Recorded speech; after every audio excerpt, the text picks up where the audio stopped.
परमेश्वर स्वयं ही आते हैं, यथार्थ ज्ञान देते हैं, इसलिए वो अपने यथार्थ ज्ञान को लोकोक्तियों के माध्यम से बताते हैं, जिस कारण से वो कबीर देव कहलाते हैं। कवि, उसको कवि कहते हैं, उसका वास्तविक नाम भी फिर कबीर देव ही कहा जाता है, वेल नोन है वो कबीर। और ये गुप्त है, ये पूर्ण परम अक्षर ब्रह्म, पूर्ण ब्रह्म, परम अक्षर ब्रह्म, परम अक्षर पुरुष कहो चाहे परम अक्षर ब्रह्म को, उत्तम पुरुष है तो अन्य ये लोग तरमावेश विवर्ती, उत्तम पुरुष तो यानी सही परमात्मा श्रेष्ठ भगवान तो कोई और है जो सबका धारण पोषण करता है, क्योंकि संसार रूपी वृक्ष को परवरिश उसका कौन धारण पोषण करता है? ये जड़ों से वृक्ष की परवरिश होती है, तो वो जड़ रूपी परमात्मा है, वो मूल है। ऊर्ध्व मूलम, ऊपर को जड़ वाला, वो दिव्य पुरुष तो मूल है और तीनों गुण रूपी शाखा है। और ये इस प्रकार इस संसार रूपी वृक्ष का विस्तार से विवरण परमेश्वर कबीर देव जी ने अपनी लोकोक्तियों के माध्यम से अपनी अमर वाणी में, कबीर वाणी में बताया था आज से 600 वर्ष पहले। और यही वेद बताते हैं कि वो सच्चिदानंद घन ब्रह्म अपनी वाणी को ऐसे वो अपने मुखारविंद से उच्चारित करता है, और वो कबीर देव है। अब आपको श्रीमद् भगवद गीता जी और उसके बाद फिर पवित्र वेदों को दिखाते हैं। ये देखिएगा श्रीमद् भगवद गीता, ये इसका जयदयाल गोविंद का इसका अनुवादक है, गीता प्रेस गोरखपुर से प्रकाशित है। ये देखिएगा अध्याय नंबर 4 और श्लोक नंबर यहाँ से शुरू होता है 25। इसमें क्या बताया कि दूसरे योगीजन यानी कुछ योगीजन साधक, योगीजन मन साधक, देवताओं के पूजन रूप यज्ञ का ही भली भांति अनुष्ठान किया करते हैं, और अन्य और कुछ ब्रह्मग्नौ केवल ब्रह्म तक की साधना करते हैं। पर ब्रह्म, ये पर ब्रह्म नहीं, ब्रह्म ये सबसे लिखा है, ब्रह्मग्नौ, ब्रह्म परमात्मा की अग्नि में, रूप अग्नि में, यानी उसी की लगन में लगे रहते। इसका अर्थ ये होता है आत्म रूप यज्ञ का हवन किया करते हैं। आगे 26 में, और दूसरे यानी अन्य कुछ श्रोत्र आदि समस्त इंद्रियों को संयम रूप अग्नियों में हवन किया करते हैं, यानी आँख कान मूंद के और उनसे अपनी साधना करते हैं। दूसरे योगीजन शब्द आदि यानी शब्द सप्रस रूप रसगंध इन विकारों को ही छोड़ने के प्रयत्न में कई क्रियाएं करते रहते हैं। इंद्रियों को अग्नियों में हवन किया करते हैं। और 27 में दूसरे योगीजन यानी कुछ इंद्रियों की संपूर्ण क्रियाओं को और प्राणों की समस्त क्रियाओं को, प्राण मन सांस की क्रियाओं को ज्ञान प्रकाशित आत्म संयम रूप योग रूप अग्नि में हवन किया करते हैं, या कुछ आत्म संयम में ही प्रयत्नशील रहते हैं। 28 में कई साधक, कई व्यक्ति द्रव्य संबंधी यज्ञ करने वाले हैं, जैसे कि भंडारा करवा दिया, किधर को मंदिर बनवा दिया, धन से जो क्रिया होती हैं उसी से मोक्ष मानते हैं। और कुछ तपस्या रूपी यज्ञ करने वाले हैं, कुछ तपस्या रूपी अनुष्ठान करते तपस्या करते रहते हैं। और दूसरे कितने ही केवल योग ही करते हैं, आसन योग अभ्यास की तरह किसी तरह की तरह कार रोक कर दिखा दी, की तरह कुछ कर दिया, इस तरह की क्रियाओं में लगे रहते हैं। कितने ही अहिंसा आदि तीक्ष्ण व्रतों से युक्त, यानी जैसे मुंह पर पट्टी बांध कर नंगे पैरों घूमना, चाहे सर्दी हो चाहे गर्मी हो, वो इतनी ही क्रियाएं करते हैं यत्नशील पुरुष। और कुछ स्वाध्याय रूप ज्ञान यज्ञ करने वाले हैं, जैसे गीता जी का डेली पाठ कर लिया करते, कोई गायत्री मंत्र बना रखा था वो उसको या उसको बार बार रिपीट करते रहते, कुछ ऐसा ही करते रहते हैं। 29-30 में क्या कहा है। और कितने ही योगी जन अपान वायु में प्राण वायु को हवन करते हैं, यानी अपने अंदर ही क्रियाओं को करते रहते हैं, पान अपान वायु को सेट करते रहते हैं, प्राण वायु को अपान वायु में को हवन करते हैं। अन्य कितने ही नियमित आहार अल्पाहारी रहते हैं, फूल फल खा लिए, बस फल खा लिया एक आधा करने वाले, प्राणायाम प्राण पुरुष प्राण और अपान की गति को रोक कर प्राणों को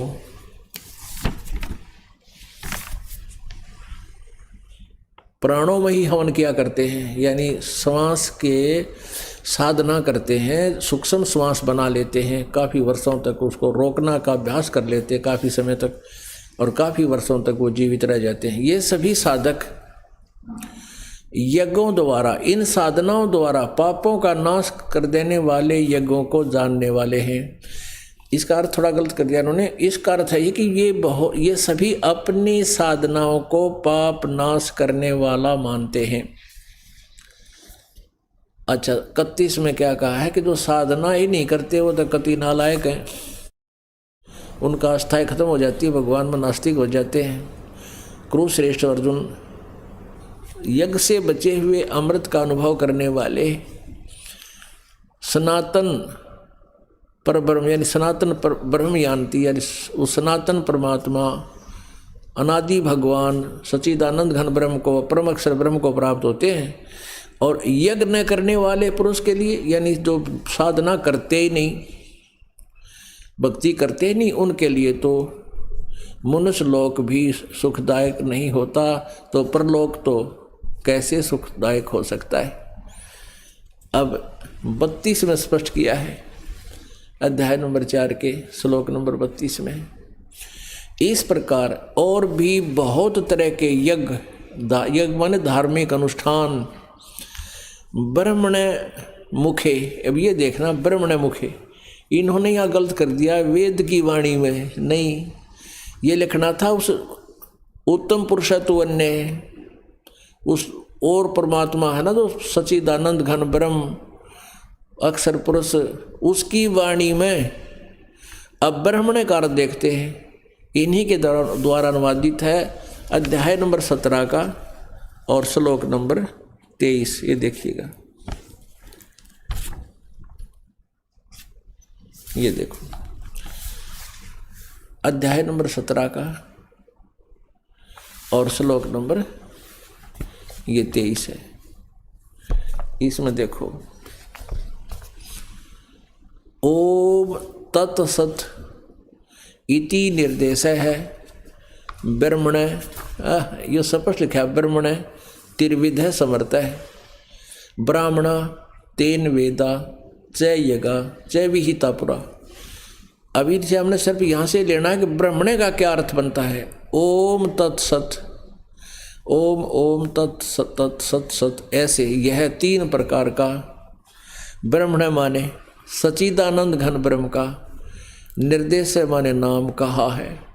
अब यहाँ ब्रह्मण माने सच्चिदानंद घन ब्रह्म, यानी गीता ज्ञान दाता से कोई और है ये सच्चिदानंद घन ब्रह्म, जो परम अक्षर ब्रह्म है, उत्तम पुरुष तो अन्य वो है ये। अब इस ब्रह्मण का अर्थ हम लेंगे सच्चिदानंद घन ब्रह्म। अब हम आ जाते हैं अध्याय नंबर 4 के श्लोक नंबर 32 में, फिर पुनः यहाँ देखिएगा, अध्याय नंबर 4 का और श्लोक नंबर 32। अब यहाँ आइएगा, इस प्रकार और भी बहुत तरह के यज्ञ धार्मिक अनुष्ठान की विधि। अब यहाँ लिखना हमने सच्चिदानंद घन ब्रह्म की वाणी में उनके मुख से बोले गए वचन, ब्रह्मण मुखे, मुख माने मुख, ब्रह्मण माने सच्चिदानंद घन ब्रह्म, सच्चिदानंद घन ब्रह्म के मुख से उच्चारित ज्ञान में, वाणी में, सच्चिदानंद घन ब्रह्म की वाणी में वो विस्तार से कहे हैं। और उन सब को तू कर्म जान, यानी कार्य करते करते ही उनका अनुष्ठान किया जाता है, मन इंद्रियों और शरीर की क्रियाओं द्वारा संपन्न होने वाले जान। इस प्रकार तत्व से जानकर उनके अनुष्ठान द्वारा, जो सच्चिदानंद घन ब्रह्म की वाणी में जो ज्ञान है उसके अनुष्ठान द्वारा, उस साधना के द्वारा तू कर्म बंधन से सर्वथा मुक्त हो जाएगा। अब चौथे अध्याय के 34वें श्लोक में कहा है, ये 34वां श्लोक, उस ज्ञान को यानी जो सच्चिदानंद घन ब्रह्म की वाणी में है, उस ज्ञान को तू तत्वदर्शी ज्ञानियों के पास जाकर समझ, उनको भली भांति दंडवत प्रणाम करने से, उनकी सेवा करने से, कपट छोड़कर सरलतापूर्वक प्रसन्न करने से वे तत्वदर्शी न, वो तत्वदर्शी संत, परमात्म तत्व को भली भांति जानने वाले वो तत्वदर्शी संत ज्ञानी महात्मा तुझे उस तत्व ज्ञान का उपदेश करेंगे। अपुणात्माओं, हम सुन रहे हैं सत्यनारायण कथा। ये है वो सत्यनारायण कथा जिसको हम कभी सुन नहीं सके, और आज सौभाग्य प्राप्त हुआ आप जी को ये सत्यनारायण कथा के सुनने का। इसको बहुत ध्यानपूर्वक सुनना चाहिए। आप सारा काम छोड़ के यहाँ आते हो, आप नहीं यहाँ आ सकते, आपको ये सत्संग सुनने के लिए भी परमात्मा ही रजा बख्शते हैं। नहीं तो काल एक मिनट की फुर्सत नहीं होने दे आपको, एक सेकंड की भी। ना जाने कितनी आपदाएं डाल दे आपके ऊपर। कोई हॉस्पिटल में पड़ा है, किसी की टांग टूट गई, किसी को और कोई घाटे हो गए, कोई और बीमारी लग गई, या 100 प्रकार के झंझट आपके जी ने रखे हैं। ना घर से निकला जा और पैसे लगे, हॉस्पिटल में पड़ा रहा है, कोई मुकदमा हो जाए। तो ये सब कुछ आपके विघ्नों को मर्दन करके, आपके सब आने वाले विघ्न जो रास्ते में रुकावटें हैं उनको हटाकर आपको यहाँ बुलाता है परमात्मा। तो इसको बहुत ध्यान से सुनना चाहिए। यहाँ आपको जितना समय मिला है ये परमात्मा का दिया हुआ है, गॉड गिवन है, अपने कोटे से दिया मालिक ने। नहीं तो हमने देखे हमारे दादे परदादे वहीं कोल्लू के से बैल को बढ़कर वहीं मर जाते थे, खेत में घर से, खेत में घर से, खेत में घर से, वहीं मर जाते थे और अंत में पशु योनि को प्राप्त हुए। आज कृपा करी आप जी के ऊपर भगवान ने, नहीं तो आप जी वहीं दुकान और घर पे, खेत और घर में है, नौकरी और घर पे, ना मान जाने रास्ते में कब और कब काम खराब हो जाए, कब मृत्यु हो जाए। तो ये कृपा दाता ने किया आपके ऊपर। ये सत्संग सुनने को आपको कहीं पर भी मिल रहा है, चाहे आप सीडी के माध्यम से सुन रहे हो, कोई टीवी के माध्यम से सुन रहे हो, या कोई पुस्तक परमात्मा के इस दास ने बनाई है उसको पढ़कर सुन रहे हो। ये विशेष कृपा परमात्मा की आपके ऊपर है। आप इतने पुण्यकर्मी प्राणी हो, लेकिन इस समय को बहुत ध्यान से, बहुत अच्छी तरह सदुपयोग करना चाहिए आप जी ने। अब हमने सच्चिदानंद घन ब्रह्म को पहचानना है। वो कौन है? कोई किसी को सत्यनारायण मान रहा था, अविनाशी परमात्मा, कोई किसी को मोक्षदायक मान रहा था, कोई किसी को सुखदायक मान रहा था। तो ये हमारी अपनी सोच थी, यथार्थ ज्ञान नहीं था, वो लोक वेद था। हमने वो सत्यनारायण पहचानना है। श्रीमद् भगवत गीता अध्याय नंबर 2 के श्लोक नंबर 53 में कहा कि अर्जुन, जब तेरी बुद्धि ये भ्रमित करने वाले भिन्न भिन्न प्रकार के वचनों से हटकर परमात्मा पर स्थिर हो जाएगी, तब तो तू योग को प्राप्त होगा। योग को प्राप्त होना यानी तब तो तू साधक बनेगा। तुझे जो सोच ले भक्ति मिलगी, तब तुझे भक्ति प्राप्त हुई है, साधना प्राप्त हुई है, तू स्टार्ट हुआ तेरा योग भक्ति साधना। अन्यथा कोई किसी मंत्र का जाप करता है, कोई किसी मंत्र का जाप करता है, कोई अनुष्ठान कर रहा है, कोई किसी प्रकार, उसी को आप अपनी साधनाओं को सही मान रहे हैं। तो सबसे पहले आप जी ने इस ज्ञान को समझना चाहिए। श्रीमद् भगवत गीता अध्याय नंबर 4 के श्लोक नंबर 33 में कहा कि सभी यज्ञों से ये ज्ञान यज्ञ श्रेष्ठ है। द्रव्य संबंधी यज्ञ से ज्ञान यज्ञ श्रेष्ठ है। द्रव्य संबंधी यज्ञ कौन सी है? जैसे आपने किधर भंडारा कर दिया, किसी भिखारी को पैसे दे दिए या कोई दाने डाल दिए, किसी को कपड़े दे दिए, कितने कोई मंदिर बनवा दिया, कोई धर्मशाला बनवा दी। कहते हैं इन सभी द्रव्य संबंधी यज्ञ से ज्ञान यज्ञ श्रेष्ठ है। ज्ञान यज्ञ ये तत्व ज्ञान है, तत्व ये सत्संग है, तत्वदर्शी संत के द्वारा बताया गया जो ज्ञान, वो ज्ञान यज्ञ है। तत्व ज्ञान को समझने के उपरांत हमें मार्ग मिलता है, कैसे साधना करनी चाहिए, कौन परमात्मा है, हम कहाँ से आए हैं, हमारा उद्देश्य क्या है, जो साधना हम कर रहे हैं ये ठीक है या गलत है। तो ये ज्ञान यज्ञ से क्लियर होगी, कंसेप्ट क्लियर होगा। तो कहा कि इस द्रव्य संबंधी यज्ञ से आँख मीच के कितना दान दे दिया, कितना पैसे दे दिए, कितना भंडारा करवा दिया, कितना कुछ करवा दिया, कितना मंदिर का लठ कटवा दिया। कहते इस आँख बंद कर वैसे मनमुखी साधना करने से ज्ञान यज्ञ श्रेष्ठ है। पहले तत्वदर्शी संतों का वो ज्ञान समझो, उसके बाद फिर साधना विधिवत करो। गुरु बिन माला फेरते, गुरु बिन देते दान, गुरु बिन दोनों निष्फल हैं, चाहे पूछो वेद पुराण। अनधिकारी को दिया हुआ दान वो व्यर्थ होता है, यूजलेस होता है। कुपात्र को दान नहीं देना चाहिए, दान भी गुरु बिन नहीं देना चाहिए। तो इस तरह की कहते हैं आपको मर्यादावत साधना का ज्ञान तत्वदर्शी संत ही बताएंगे, उनसे सुनो।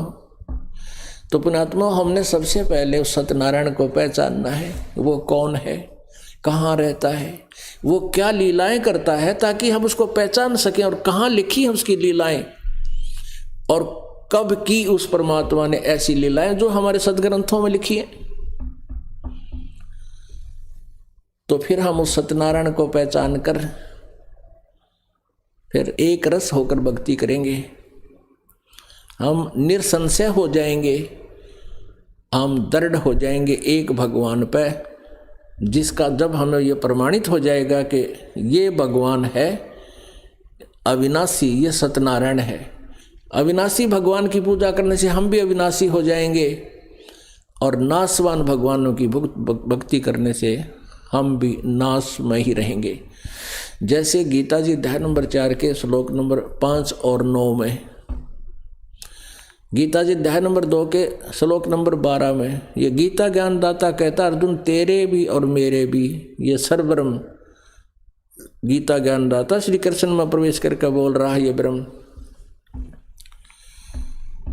ये स्वयं कहता है कि तेरे भी और मेरे भी बहुत जन्म हो चुके, तू नहीं जानता मैं जानता हूँ।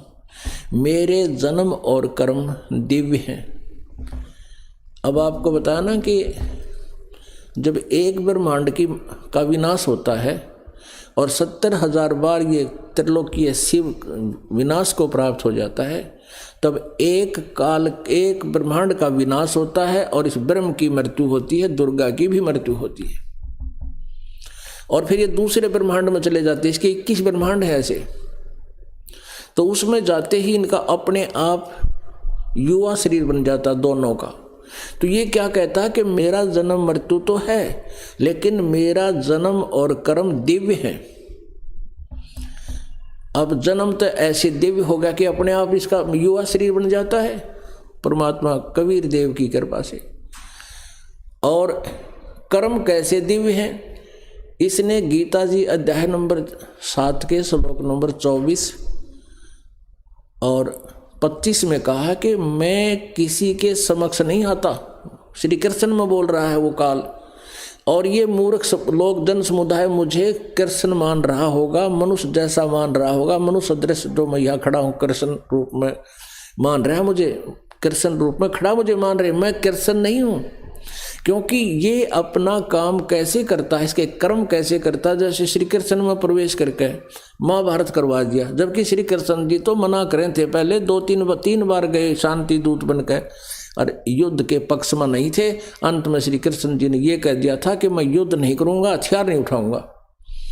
और फिर वही श्री कृष्ण बार बार कह रहे हैं कि उठ ले अर्जुन, तू तो कर ले युद्ध, तुझे पाप नहीं लगेंगे, तू तो निमित्त मात्र है, तेरे दोनों हाथों में लड्डू हैं, युद्ध में मर गया तो स्वर्ग में जाएगा, और विजयी हुआ तो पृथ्वी का राज्य भोगेगा। श्री कृष्ण नहीं कह रहा था उस समय, ये काल बोल रहा था। कहते मेरे कर्म और जन्म दिव्य है। जैसे विष्णु पुराण में ये काल महाविष्णु भी कहलाता है। ये दो उदाहरण उसके अंदर एक बहुत ही अच्छे हैं। इसने एक बार राक्षसों और देवताओं का युद्ध हो गया, देवता हार गए, तो उन्होंने फिर बैठ के साधना की, विष्णु रूप में प्रकट हो गया, क्योंकि वो विष्णु के उपासक थे। और उनसे कहा कि तुम चिंता ना करो, मैं तुम्हारी विजय के लिए एक राजा के शरीर में प्रवेश करूंगा और उसको युद्ध के लिए खड़ा कर लो, मैं आप सारे मार दूंगा। ऐसे इसके कर्म और जन्म दिव्य हैं, लेकिन जन्मता मरता ये भी है, अविनाशी नहीं है। और ब्रह्मा विष्णु महेश भी तीनों नाशवान है, अविनाशी नहीं है। पुण्यात्माओं, ये बात बिगड़ जाती है कि आज तक हमने ब्रह्मा विष्णु महेश को अविनाशी ही सुना है, नाशवान नहीं सुना था। पहले ये कंसेप्ट क्लियर करना पड़ेगा कि ब्रह्मा विष्णु महेश नाशवान है, अविनाशी नहीं है। ये सत्यनारायण नहीं है, अविनाशी प्रभु नहीं है। देखिएगा, इन्हीं का इतिहास बताता है। श्रीमद् देवी भागवत, गीता प्रेस गोरखपुर से प्रकाशित है। संपादक हनुमान प्रसाद पोदार, चिमनलाल गोस्वामी। गीता प्रेस गोरखपुर से प्रकाशित है। इसके 123 पृष्ठ पर देख लेते हैं, इसे सारा सब स्पष्ट हो जाएगा। तीसरा स्कंद 123 पृष्ठ। यहाँ देखिएगा, भगवान श्री विष्णु जी अपनी माता दुर्गा की स्तुति कर रहे हैं। तुम शुद्ध स्वरूपा हो, यह सारा संसार तुम्ही से उद्भासित हो रहा है। मैं ब्रह्मा और शंकर हम सभी तुम्हारी कृपा से विद्यमान हैं। हमारा आविर्भाव माने जन्म और तिरोभाव माने मृत्यु हुआ करता है।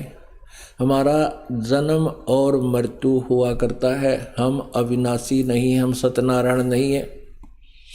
केवल तुम ही नित्य हो, जगत जननी हो, प्रकृति और सनातनी देवी हो। उसके बाद भगवान शंकर बोले, देवी यदि महाभाग विष्णु तुम ही से प्रकट हुए हैं, तुम्ही से जन्म हुआ है विष्णु जी का, तो उनके बाद उत्पन्न होने वाले ब्रह्मा भी तुम्हारे बालक हुए। फिर मैं तमोगुणी लीला करने वाला शंकर क्या तुम्हारी संतान नहीं हुआ? अर्थात मुझे भी उत्पन्न करने वाले तुम ही हो। शिवे संपूर्ण संसार की सृष्टि करने में तुम बड़ी चतुर हो। इस संसार की सृष्टि स्थिति और संहार में तुम्हारे गुण सदा समर्थ हैं।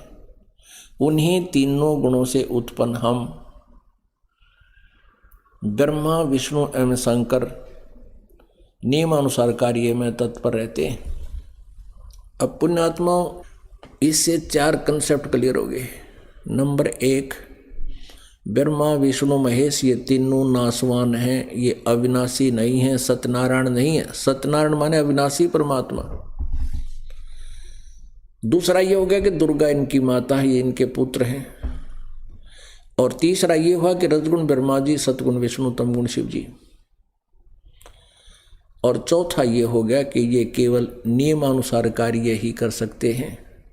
ये किसी के किस्मत में कम बत्ती नहीं कर सकते। जैसा कर्म करोगे वैसा ही फल ये भगवान दे सकते हैं। आपके प्रारब्ध में यदि दुख है, क्योंकि कष्ट जो होता है, दुख जो होता है, आपत्ति आती है पाप कर्मों से, और सुख होता है पुण्य कर्मों से। यदि आपके भाग्य में सुख है तो ये सुख भी पूरा ही देंगे, और यदि आपके भाग्य में दुख है तो दुख भी पूरा ही देंगे, चाहे आप मरो चाहे जियो। आपके प्रारब्ध कर्मों में, पाप कर्मों में लिखा है कष्ट, तो आपको भोगना ही पड़ेगा। लेकिन ये सच्चिदानंद घन ब्रह्म, ये परम अक्षर ब्रह्म कबीर परमात्मा, ये कबीर अंगारी असी और बम्भारी असी, सवर ज्योति रतधामा असी। वो कबीर परमेश्वर परम अक्षर ब्रह्म जो है, वो पापों का नाश करने वाला है। यजुर्वेद अध्याय नंबर 8 के मंत्र नंबर 13 में 6 बार लिखा है कि परमात्मा पाप नाश कर देता है अपने साधक के, चाहे पहले किए हों चाहे वर्तमान में कर लिए हों। वो परमात्मा जो उसकी सच साधना करता है, परम संत से उपदेश ले लेता है, तत्वदर्शी संतों की शरण में चला जाता है, उनके द्वारा बताए गए यथार्थ मार्ग के अनुसार साधना करता है, उस साधक के सर्व पापों का वो परमेश्वर नाश कर देता है। उनके जीवन में जो भी विघ्न आते हैं उनका मर्दन कर देता है, नष्ट कर देता है। वो कबीर है, वो कबीर साहब है। अब आपको दिखाते हैं ऋग्वेद, जिसमें उस सच्चिदानंद घन ब्रह्म की वाणी का के विषय में लिखा है कि वो परमात्मा कबीर देव है और वो अपनी मुखारविंद से वाणी उच्चारण करता है। वो कबीर वाणी में उस तत्व ज्ञान को उच्चारित करता है, खड़ा होकर जोर जोर से आवाज लगा लगा कर बोलना शुरू कर देता है। और वो एक संत ऋषि रूप में प्रकट होता है और वो अपने ज्ञान को लोकोक्तियों के माध्यम से, कविताओं से बोलता है, कविताओं के माध्यम से वर्णित करता है अपने मुखारविंद से, उस अपने सच्चिदानंद घन ब्रह्म की वाणी में, कबीर वाणी में, जिस कारण से उसको प्रसिद्ध कवियों में से कवि की पदवी भी प्राप्त करता है। वो होता कबीर देव है, वो होता अमर पुरुष है। अपने आत्माओं, हम जब पढ़ते थे, शिक्षा ग्रहण करते थे, 2-3 कवियों के दोहे आते थे, तो उनके दोहे तो मिलते जुलते होते थे और सभी को कवि की पदवी प्राप्त थी।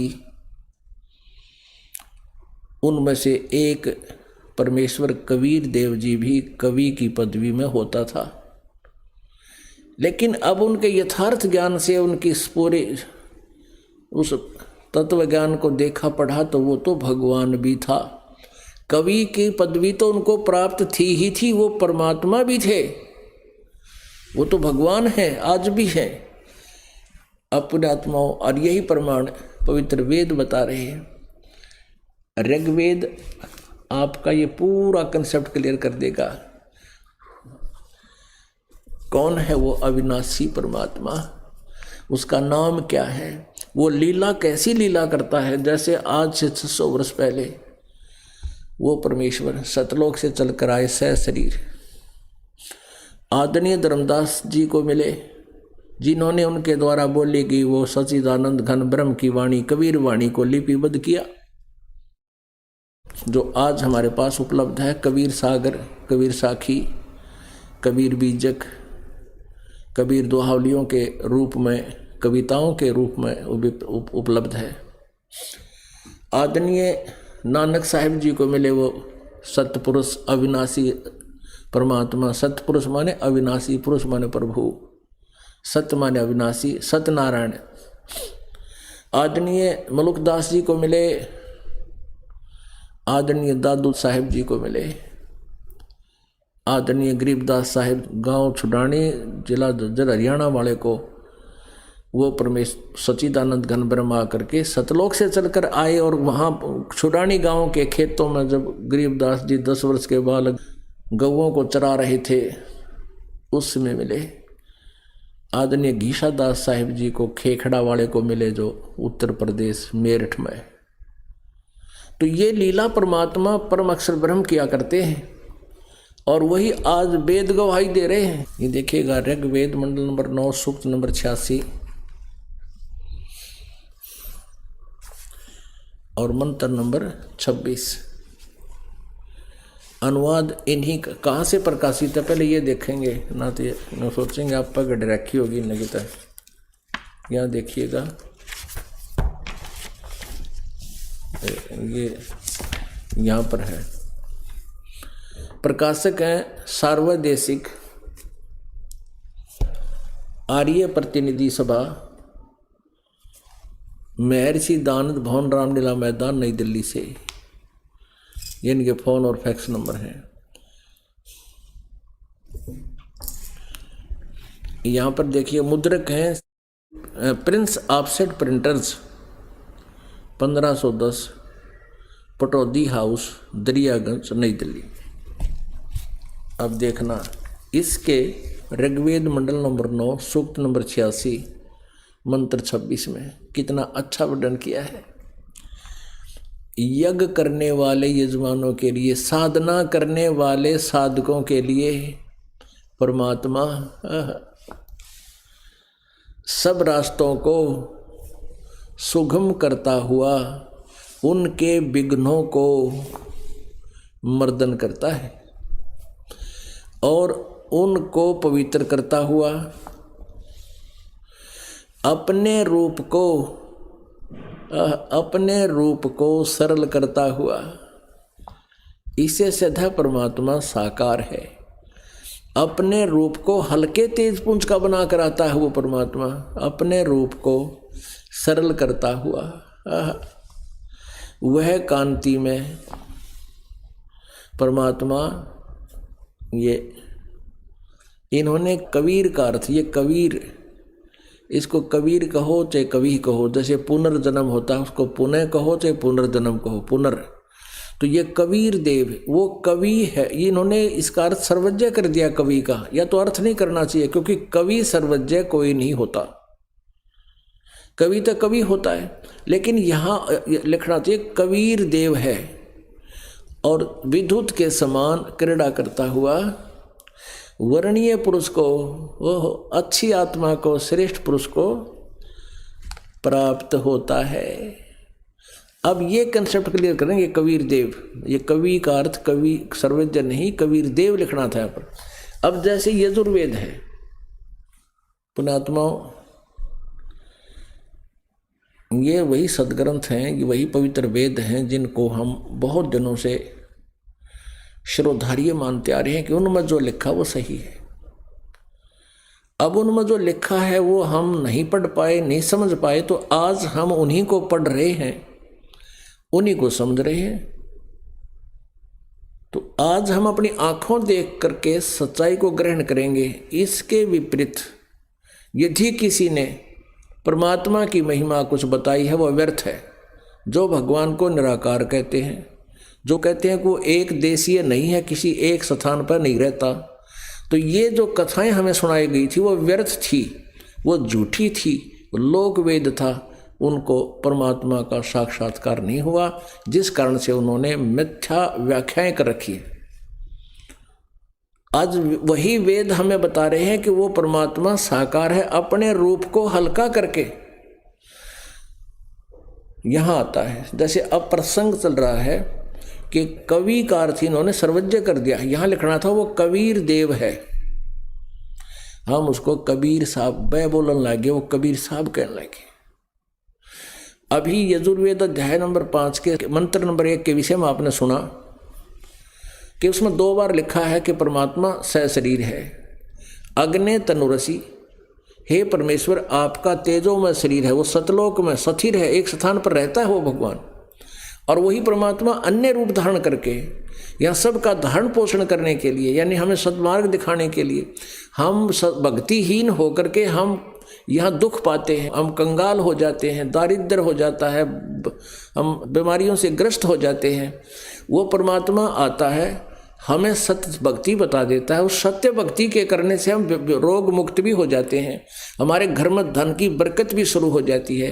तो हमारा वो ऐसे धारण पोषण करता है, उस तत्व ज्ञान से हमें रास्ता ठीक दे करके हमारा धारण पोषण करता है, फिर हमारी मदद करता है। विष्णवे तवा सोमस्य तनुरसी, गीता जी अध्याय नंबर 15 के श्लोक नंबर 16 और 17 में 3 पुरुष बताए।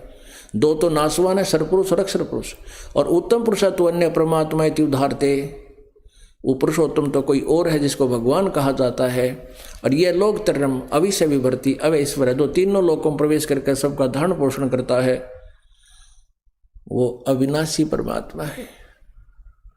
3 लोकों में धारण पोषण करने के लिए यजुर्वेद अध्याय नंबर 5 के श्लोक नंबर मंत्र नंबर 1 में, श्लोक को चाहे मंत्र को, 1 में 2 बार लिखा अग्ने तनुरसी, अग्ने तनुरसी, विष्णवे तवा सोमस्य तनुरसी, सबका धारण पोषण करने के लिए उस पर अमर पुरुष का शरीर है।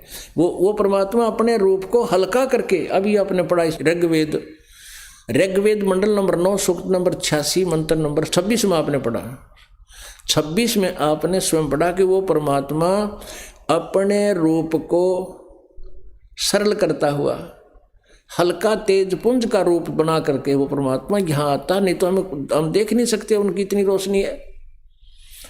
और यही वेद बताते हैं, आंखों देखा संत बताते हैं। तो फिर हम सत्यनारायण को पहचान कर हम भिन्न भिन्न प्रकार के भ्रमित करने वाले वचनों से हमारी बुद्धि भ्रमित नहीं होगी, फिर हम भक्त बनेंगे, फिर हमारी साधना सीधी चलेगी, उसमें कोई बाधा नहीं पड़ पाएगी। इसलिए सारा प्रयत्न दास कर रहा है कि आप जी को ज्ञान से ओत प्रोत करूं। परमात्मा का पाना कठिन नहीं है, मार्ग मिल गया, भक्ति मिल गई, मर्यादा का पता लग गया, सिमरण करना है, चलते फिरते उठते बैठते कोई जैसा भी जिसका कर्म है उस कर्तव्य कर्म को करते हुए, और ये भी एक कर्तव्य कर्म है जो शास्त्रों साधना करें, परमात्मा मिल जाएगा। लेकिन ये भ्रमित करते हैं, ये तुम्हारा मार्ग ठीक नहीं, तुम गलत साधना कर रहे, फिर हम भ्रमित हो जाते हैं। जब हम आंखों देख लेंगे ज्ञान को और संतुष्ट हो जाएंगे, फिर हम डगमग नहीं हो सकते, तब तो हम भगत बनेंगे, ना तो कोई भी मैं डगमग कर देता था। तो अब जैसे इसमें लिखा है वो कवि है, वो परमात्मा कबीर देव है। इन्होंने कवि का अर्थ सर्वज्ञ कर दिया, कबीर का अर्थ कबीर। जैसे पुनर्जन्म, तो ऊपर जय का ऊपर रह की आधी मात्रा रह लग जाता है, और उनको संधि छेद करें तो चाहे तो 2 अक्षर लगा दें, चाहे आधा रह ला के हलंत लगा जाओ, तो पुनर कहो चाहे पुनः कहो। तो इसको कबीर कहें चाहे कबीर कहो, कवि ही कहो चाहे कबीर कहो, तो इस कबीर का अर्थ इन्होंने सर्वज्ञ कर दिया। अब जैसे यजुर्वेद है, अब ये यजुर्वेद है, स्पष्ट लिखा है, इसको हम यहाँ से हटा के इसके संधि छेद कर दें, 2 अक्षर लगा दें, और केवल जहाँ पर ये यजु लिखा हो 2 अक्षर लगा के, तो भी ये यजुर्वेद पुस्तक का ही बोध होगा। अब देखिएगा, ये यजुर्वेद है और ये महर्षि दयानंद सरस्वती द्वारा ही इसका अनुवाद है। प्रकाशक सर्वदेशी कार्य प्रतिनिधि सभा 2/5 महर्षि दयानंद भवन, रामलीला मैदान, नई दिल्ली से। महर्षि दयानंद सरस्वती कृत 40 के 40 अध्याय, यानी पूरा यजुर्वेद इन्होंने अनुवाद किया है। ये राइटर नहीं है वेदों का, ओनली अनुवाद करता है, ट्रांसलेटर है। मुद्रक है Prince offset printers, 1510 Pataudi house, Daryaganj, नई दिल्ली। अब इसमें आपको दिखाते हैं 36वें अध्याय का, ये देखिएगा, ये है 36वां अध्याय, 37वां अध्याय आरंभ। इसका प्रथम ही मंत्र है, और इसमें प्रथम ही पंक्ति में रच्यम वाचम परपदे मनो यजु परपदे, यजु, ये देखो ये यजु शब्द है। अब इसको यजुर भी हम बोल सकते हैं, यजुर, जैसे पुनः और चाहे पुनर। तो इसका अर्थ स्वामी दयानंद ने यहाँ किया है। अब ये ब्रैकेट में यजु, संस्कृत में केवल यजु लिखा है बोल भाषा में, तो यहाँ यजुर्देव लिख दिया इन्होंने। अब यदि यहाँ इसका अर्थ कर देते यज्ञ स्तुतियों को प्राप्त हो, तो यहाँ यज्ञ स्तुतियाँ लिख देते, यजुर्वेद पुस्तक का बोध नहीं होता। तो यहाँ लिखना पड़ा यजुर्वेद, हम इसको यजुर्वेद बोलते हैं। तो ऐसे ही जहाँ कवि लिखा है कबीर, वहाँ लिखना पड़ेगा वो कबीर देव है। हम उसको कबीर साहब कहने लागे, कबीर साहब। हम अपनी लोकल लैंग्वेज में मात्रा मुत्रा का घना ध्यान नहीं रखा करते, तो ऐसे ही अब भ्रंश होकर कबीर देव पड़ गया। इसको संस्कृत में कबीर देव और देसी भाषा में हम कबीर साहब कहने लगे। देव माने परमेश्वर। अब यहाँ फिर प्रसंग अब शुरू होगा, हम फिर ऋग्वेद पढ़ेंगे। ऋग्वेद है वही, ये वहीं से प्रकाशित है, सर्वदेशी कार्य प्रतिनिधि सभा से।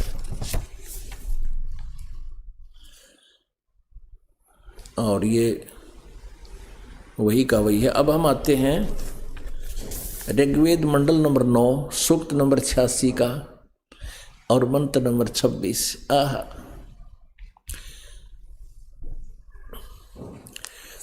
पदार्थ यज्ञ करने वाले यजमानों के लिए, यज्ञ माने धार्मिक अनुष्ठान, साधना करने वाले साधक के लिए, यजमान माने साधक के लिए परमात्मा सब रास्तों को सुगम करता हुआ उनके विघ्नों का मर्दन करता है और उनको पवित्र करता हुआ और अपने रूप को सरल करता हुआ, यानी परमात्मा साकार है तभी तो रूप का जिक्र आया।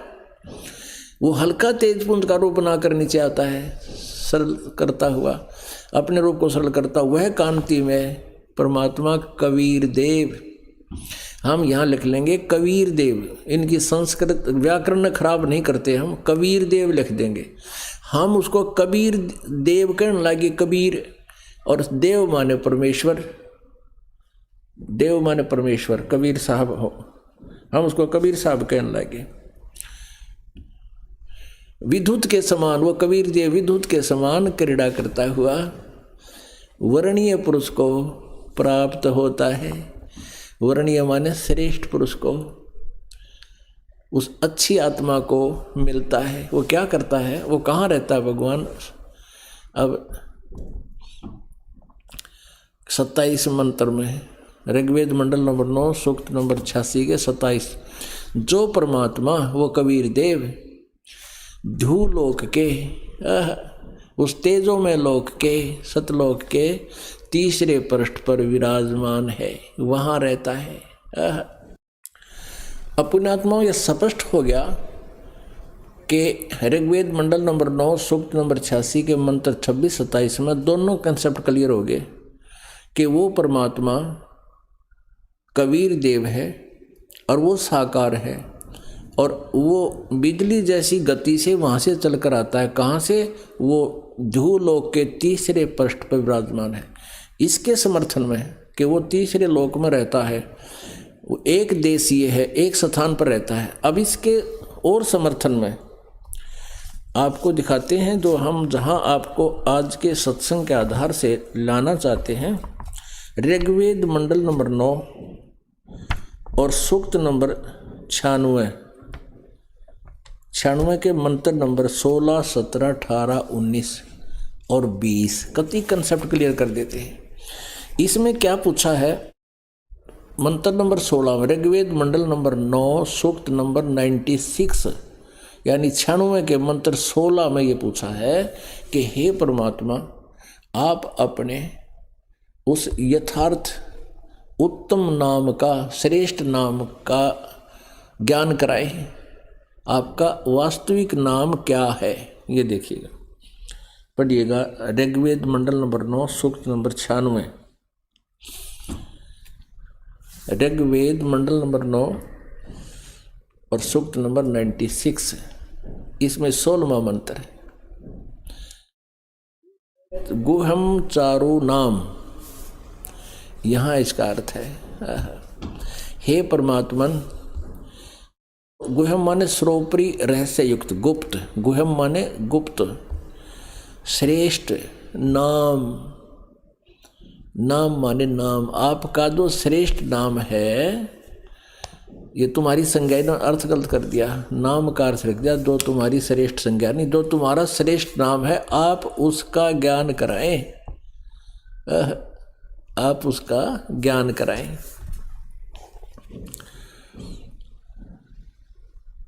यहाँ इसका यहाँ ज्ञान बताया है 97 में, 97 में उसका नाम बताया परमात्मा का।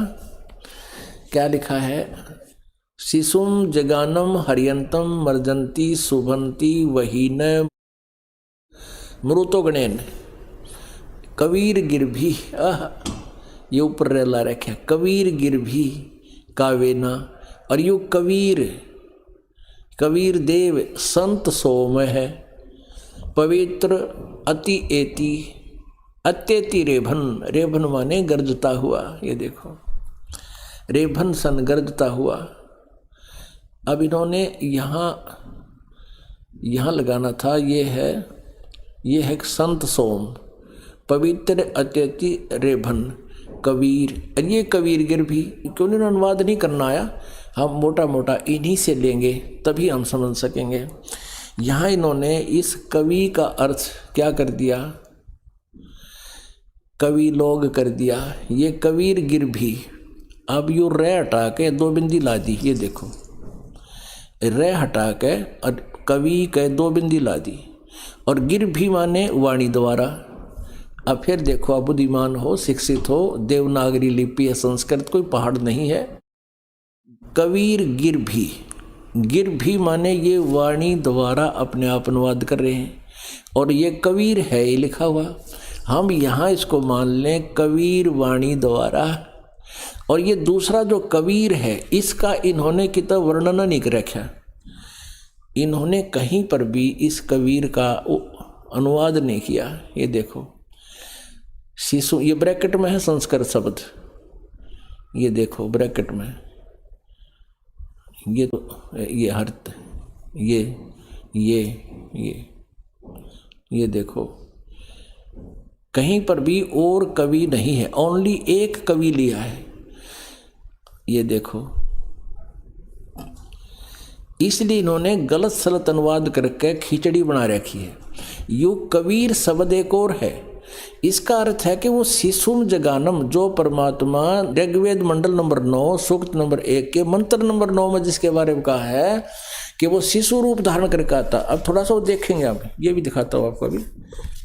ऋग्वेद मंडल नंबर 9 सूक्त नंबर 9 के मंत्र नंबर 1 में ये देखिएगा, जिसके विषय में कहा कि जब वो शिशु रूप धारण करके वो परमात्मा आता है, उसकी परवरिश कंवारी गायों से होती है, फिर वो बड़ा होकर अपने ज्ञान का उपदेश करता है। ऋग्वेद मंडल नंबर 9 सूक्त नंबर 1 और मंत्र नंबर ये 9 है। इसमें लिखा है ये शिशुम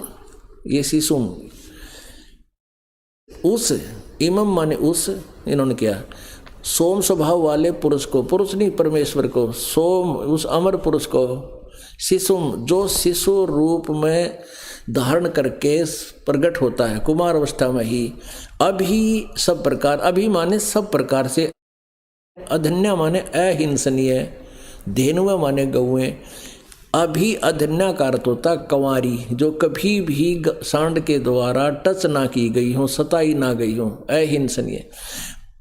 अब अधन्या माने बिना दणाई, यानी जो गर्भ ना धारण किया हो, और अभी माने कभी भी, वो सब प्रकार से अधन्या यानी बिना दणाई, यानी कंवारी गायों से, गौओं से तृप्ति करते हैं। अभी इन्होंने ज्ञान तो था नहीं, शब्दों के कुछ ठीक कुछ गलत अर्थ करके अपना अनुवाद करके दे दिया, जनता इसको पढ़ती रही, कुछ समझ में आया ना। उस अमर पुरुष को जो शिशु रूप धारण करके आता है, जो पालक रूप शिशु रूप धारण करके प्रकट होता है, उसको सब प्रकार से, यानी अधन्य धेनुआ, अभी अधन्या धेनुआ, सब प्रकार से, यानी कंवारी गांवों के द्वारा उसकी तृप्ति होती है, उसकी पालन पोषण की लीला उस कुंवारी गायों से होती है। अब फिर हम आते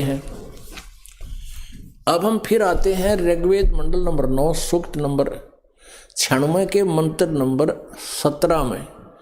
इसमें स्पष्ट गया कि वो शिशु रूप में जो प्रकट होता परमात्मा, फिर बड़ा होकर के अपने ज्ञान का उपदेश करता है वो, और उस ज्ञान के उपदेश में वो अपनी सच्चिदानंद घन ब्रह्म की वाणी में, ये अब देखो गीता जी अध्याय नंबर 4 के श्लोक नंबर 32 को स्पष्ट करने के लिए ये ढेर सारे प्रमाण आपके समक्ष रखने पड़ेंगे। अब वो सच्चिदानंद घन ब्रह्म की वाणी कहो चाहे कबीर वाणी कहो, क्यों उन पुरुष परमेश्वर ने अपने मुखारविंद से जो उच्चारण की है वाणी, उसके द्वारा वो अपनी लोकोक्तियों के माध्यम से ज्ञान प्रचार करता है, लेकिन वो कबीर देव होता है। यहाँ देखो, अब फिर आते हैं वहीं पर ऋग्वेद मंडल नंबर 9 सूक्त नंबर 96 में। अब 96 का हम अब एक पढ़ चुके हैं कि आप अपने सर्वोपरि रहस्य श्रेष्ठ जो आपका नाम है, ये गलत नाम है, आप उसका ज्ञान करें। इसका ज्ञान यहाँ करा रखा है। अब देखो, देव माने परमेश्वर, ये खुद अर्थ कर रहे हैं, देव माने परमेश्वर। हम कबीर देव कह देते हैं, कबीर परमेश्वर। यहाँ देखो 17 में क्या कहा है कि वो शिशुम जगानम हरियंतम, जो शिशु रूप में जानबूझकर यहाँ प्रकट होता है और ज्ञान देने के उद्देश्य से वो परमात्मा आता है। तो उस समय वो अपनी महिमा की वाणी कबीर गिरभी द्वारा, कबीर वाणी द्वारा, कबीर या कबीर वाणी द्वारा, कबीर ही लिखा हम इसको, कबीर वाणी द्वारा और कविता से, काव्यना माने कविता से, यानी कविताओं के माध्यम से बोलता है। और वो अमर स्वरूप, वो सोम अमर परमात्मा, वो सोम से तनुरसी, वो अमर पुरुष, और अपने ज्ञान को पवित्रम अत्यति मन अत्यधिक पवित्रता के साथ रेभन गरजता हुआ वर्णन करता। तो ये लिखा है वो कबीर संत सोम, वो कबीर देव जो संत रूप में या ऋषि रूप में आता है, वो अमर परमात्मा होता है। इसने इन्होंने एक कवि का अर्थ कर दिया, दूसरे का करया नहीं, इन सारा नाश कर दिया। जब ये सारा सेंटेंस से खत्म हो गया, इस सारे वैल्यू खत्म हो गई इस मंत्र की, जहाँ इन्होंने एक इस कबीर देव का अर्थ नहीं किया। वो कबीर देव है, वो अमर परमात्मा कबीर देव है जो संत रूप में प्रकट होता है, बड़ा होता है। संत कहो चाहे ऋषि कहो, साधु कहो, अच्छी आत्मा कहो। पर अब इसका यहाँ देखो 18वें में वो कवि नाम, पदवी कवि नाम, ऋषि मना ये ऋषि करत, ऋषि मना ये ऋषि करत।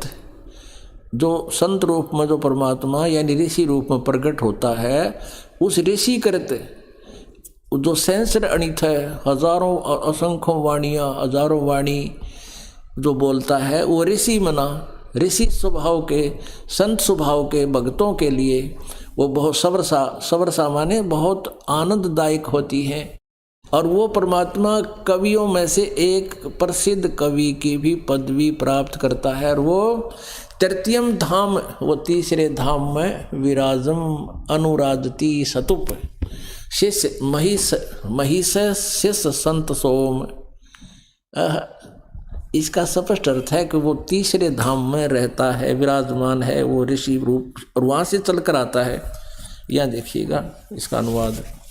अब वही 18वां मंत्र चला, सोम स्वरूप परमात्मा, वो अमर परमात्मा पालन की इच्छा करता हुआ